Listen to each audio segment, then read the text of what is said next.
Hi, everybody. Dan DeFederici, Saratoga Report, here with Jessica Troisi. Goes by Jess for Saratoga. She's running for Commissioner of Accounts, and you're really running, Jess. You are going door to door in neighborhood after neighborhood. How are you doing? You got a great September to do this in. I'd like to know how the campaign's going. I really enjoy door to door, getting to know the people, giving them a sense of who I am, what I'd like to see accomplished, and showing them my ability to work with everybody and talk to everybody and hear that their concerns are. Although the sense that I'm getting is that the majority of people are pretty happy with how everything is going and would like to see a little bit more unity in City Hall for sure. But that all in all, the town is great. Most people love living here. We do have our issues, obviously, that need to be worked on, but for the most part, I'm getting some pretty positive reactions out there. And you're sort of, in my words, but tell me if these are your words. You're sort of feeding off going door to door. You get energized by it, don't you? I enjoy it. It's the best part of the campaign, as far as I'm concerned, is meeting the people that I'd like to represent. That's terrific. I love hearing that. I think some do it because they have to. Some don't do it. Some don't go to door. And I realize maybe they can't cover every last door in the city, but in a city of this size, I expect the candidates to go door to door as much as they can. And I realize they can't cover the whole city, but I've never had a candidate come to my door and not win.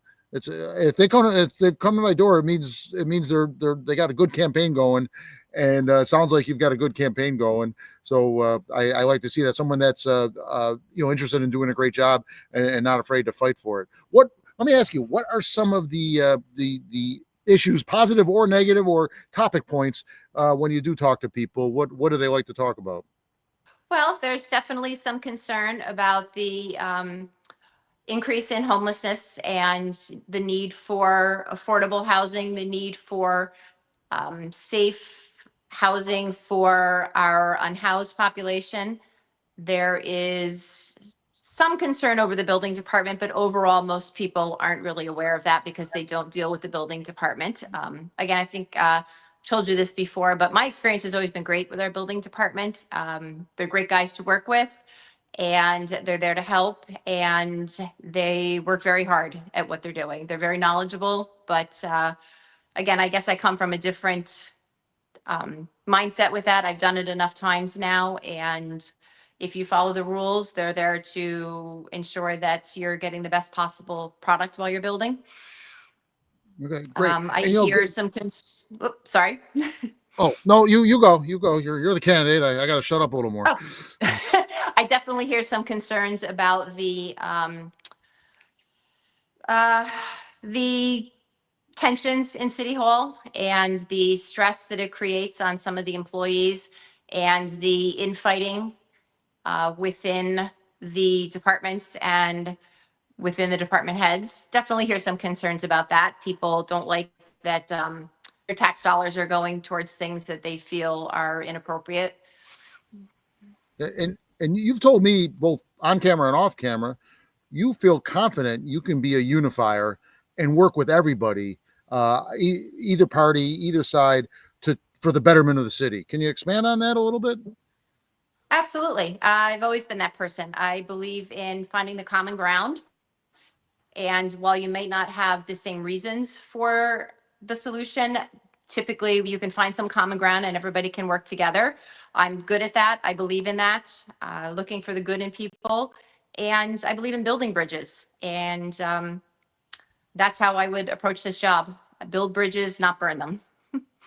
That's great. And kind of segueing from there, without going too deep into the issue, there's been a lot of controversies. You touched on it slightly a minute or two ago, and you vowed to have integrity in office. You expand on what you've told me in the past about your commitment to those issues, that you're not going to be someone that's attracting negativity, I guess you could say. Well, I feel like public servant has gotten lost. It's not an elected official, it's a public servant. And to serve the people that elected you to be there, it's their information, and they are entitled to transparency. There should be no backdoor dealings. There should be no discussions that the public can't be privy to, that they should be able to get what information they need when they need it. And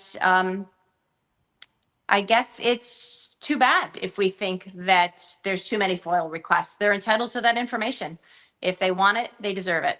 And giving all of that and being upfront and with both explanations ahead of time, and when people have more questions, being available to talk, to be upfront with the answers and give them what they need.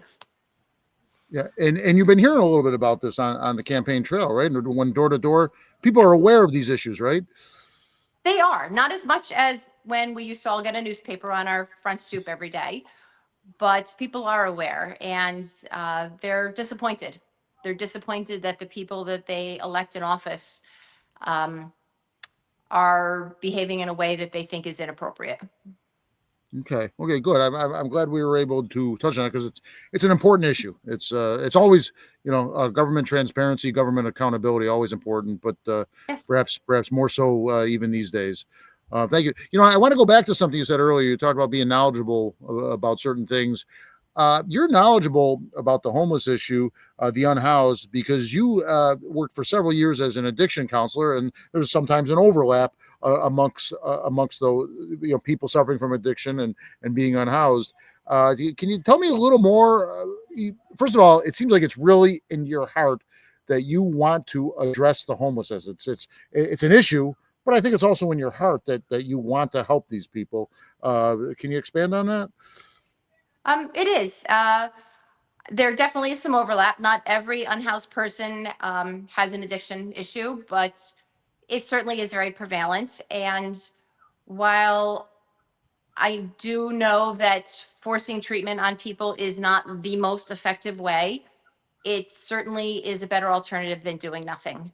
Um, Sometimes we all need a little push in the right direction. And it is inhumane to have people sleeping on the streets. They deserve better than that.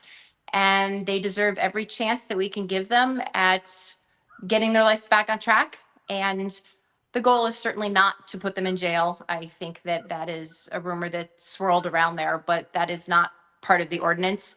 And if it were my family member, I would want to take every last chance there was. And if somebody said, would you like to see them arrested for sleeping on the street? And given the choice of going to treatment, I would jump at the chance. Again, we So have great professionals. We have RISE, we have the shelters of Saratoga. We have a lot of really great professionals that work with this population still. And I do not any longer, but I do think that we're headed in the right direction. And if this ordinance helps one or two people get back on the right track, then I think it's doing its job. We're not going to help everybody. I agree.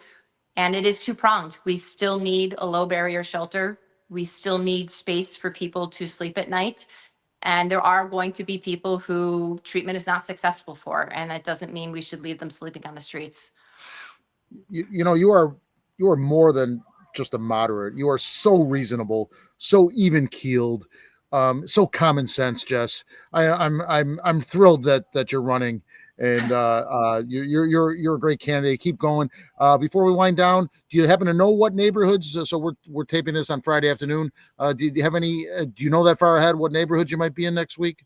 People can look out for you. I have not. I'm just settling in for making my weekend plans and setting up my days for the next 2 days.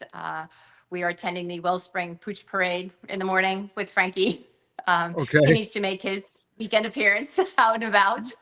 Wait a minute. And Wait a minute. after that, Is that the Boston Terrier parade tomorrow? nope. It's just any dog, any Okay. puppy. It's downtown at Congress Park from 10 to 11 tomorrow. And we've Okay. officially signed up, but he's looking forward to it. He needs a I, bath tonight. okay. I forgot about that. That's excellent. Don't things like that make Saratoga, again, as you pointed out earlier, Saratoga certainly has issues. We have to address the issues, But as far as fun things, family things, adult things, this town, this city is just a wonderful place. Absolutely. You can't ask for more fun than going downtown and watching puppies play. I think there's going to be a photographer there taking photos, and it's for a very, very good cause. Okay, well, how about we touch base next week, and when you know what neighborhood you're going to, I'd like to post it on Saratoga Report Okay, so people can keep a sure. lookout for you. All right, Excellent. I'd like that. All right, Okay, thanks. Jess. Well, thanks. Have a good weekend for as much of it as you can enjoy to yourself, including the parade. And we'll see you on the campaign trail. Have a good weekend. Thanks.